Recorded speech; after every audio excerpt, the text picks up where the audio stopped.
warahmatullahi wabarakatuh.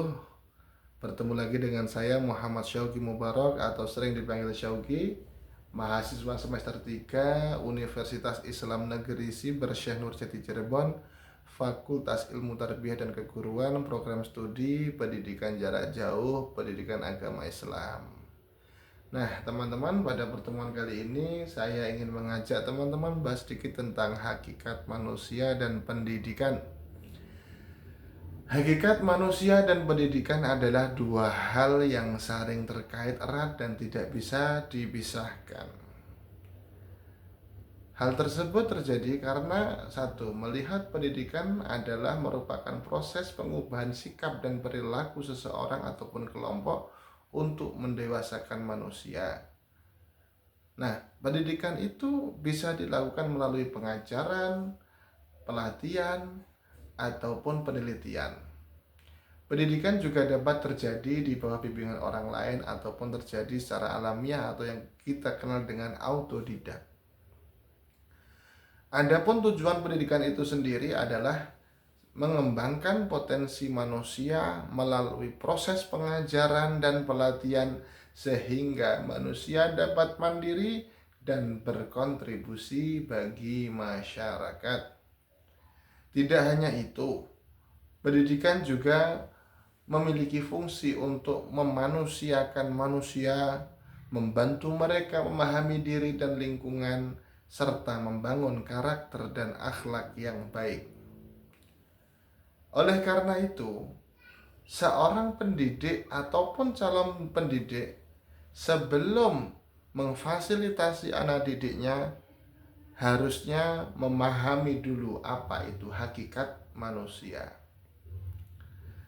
Hakikat manusia mencakup pemahaman bahwa manusia adalah makhluk yang memiliki akal, pikiran, perasaan, serta manusia juga berfungsi sebagai subjek dan objek pendidikan.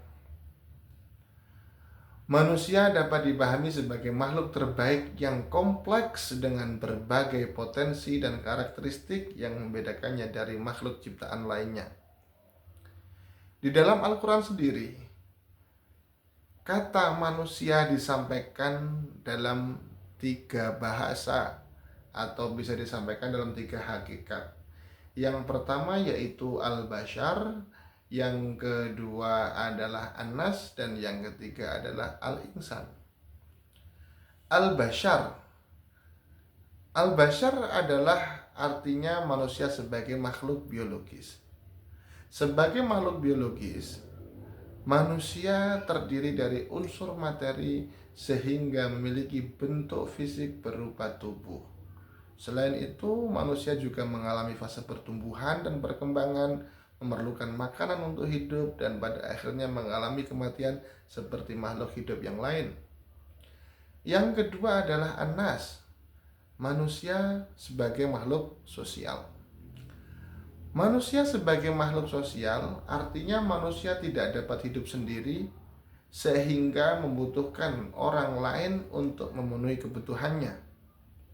Manusia harus saling menghargai dan menjaga hak-hak orang lain karena manusia sudah dibekali oleh Allah dengan akal, hikmah, tabiat, dan nafsu yang membedakannya dari malaikat, iblis, dan binatang. Yang selanjutnya adalah al-insan. Al-insan, hal ini menunjukkan bahwa manusia adalah seorang khalifah atau pemikul amanah di muka bumi ini. Di dalam Islam, manusia adalah makhluk yang diciptakan oleh Allah Subhanahu wa Ta'ala dan memiliki berbagai potensi untuk tumbuh berkembang menuju kepada kesempurnaan. Manusia memiliki peran yang sangat strategis karena selain sebagai seorang hamba, manusia sekaligus sebagai seorang khalifah di muka bumi ini. Nah, potensi-potensi tersebut dapat dikembangkan melalui pengalaman hidup dan instruksi formal yang kita namakan dengan namanya pendidikan. Apabila potensi-potensi tersebut dikembangkan dengan baik, diarahkan dengan baik, bukan hal yang mustahil. Manusia nantinya akan menjadi makhluk yang paling sempurna di antara yang lain. Pendidikan berfungsi untuk mengembangkan potensi kognitif, sosial, dan emosional, menjadikannya manusia sebagai subjek dan objek pendidikan.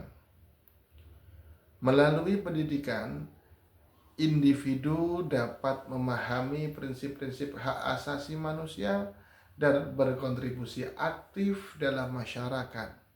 Oleh karena itu, pendidikan tidak hanya mendidik intelektualitas saja, tetapi juga harus membentuk karakter dan moralitas individu. Dengan demikian, jelaslah bahwa hakikat manusia dan pendidikan adalah dua hal yang saling terkait erat dan tidak mungkin untuk dipisahkan. Ketika keduanya berjalan seimbang dengan baik, maka akan terlahirlah manusia-manusia yang bisa memanusiakan manusia. Sekian dari saya, kurang lebihnya mohon maaf. Wal afu minkum. Wassalamualaikum warahmatullahi wabarakatuh.